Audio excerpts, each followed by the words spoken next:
Assalamualaikum. Ketemu lagi di live streaming Makassar English Plus. Di live streaming yang terbaru ini, kita bakal mengupas tuntas mudah-mudahan kata kerja to do. Sekali lagi, di Makassar English Plus, kita melatih Anda tanpa perlu berpikir grammar ketika berbicara. Dan grammar pun di Makassar English Plus ini kita buat sesimpel mungkin, semudah mungkin untuk dipahami dan dipraktekkan. Nah, kembali ke topik. Di live streaming sebelumnya ditekankan bahwa ini yang paling dasar ya, elemen teori atau elemen grammar yang paling dasar dalam bahasa Inggris, bahwa setiap kalimat itu harus ada kata kerjanya atau verbnya. Jadi diulangi, setiap kalimat itu harus ada kata kerjanya. Sudah dijelaskan tentang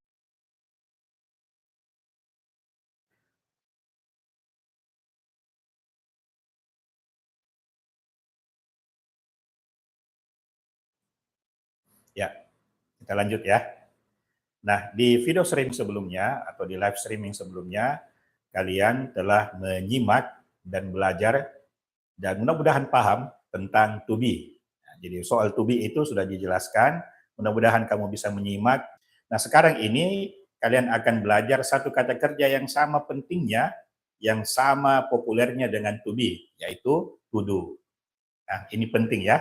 Jadi seperti sahabat setia, dia to do adalah do, does, did, ya, jadi do, does, did, kemudian ya benar, doing, dan terakhir adalah done.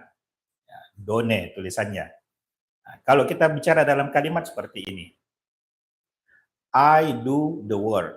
Saya atau aku yang mengerjakan atau melakukan tugas tersebut. Itu kalau do. Bagaimana dengan does? Nah, kita bisa bilang seperti ini, she does the job. Dia yang mengerjakan pekerjaan. They have done it. They have done it.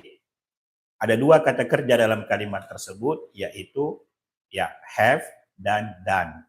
Done adalah kata kerja utama dari unsur to do.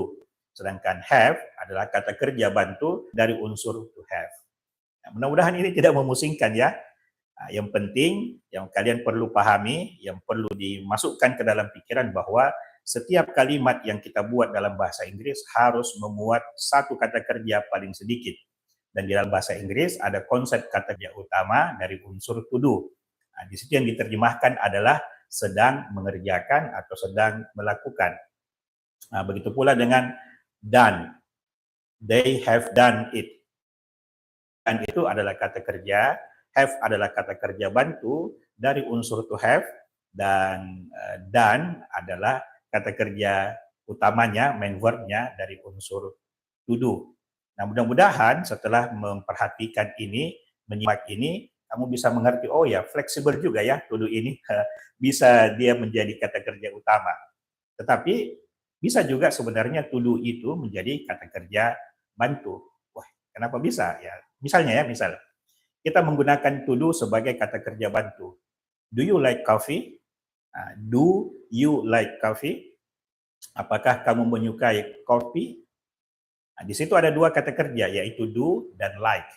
Do dan like. Do di situ berfungsi sebagai kata kerja bantu. Nah, contoh misalnya, she doesn't do it. She doesn't do it. Dia tidak mengerjakannya. Di situ ada does. Does di situ dari unsur to do. Kemudian do juga dari unsur to do. Nah, do yang kedua adalah kata kerja utama. Latih kalian bisa bicara tanpa perlu mikir grammarnya. Nantikan live streaming berikutnya. Ya, jangan tunda kalau mau bisa bahasa Inggris. Ya, jangan juga merasa minder, merasa tidak bisa saya ini. Oh, tidak bisa. Dan Makassar English Plus membantu Anda, membantu kalian semua untuk percaya diri, yakin bahwa kalian bisa dengan bantuan grammar yang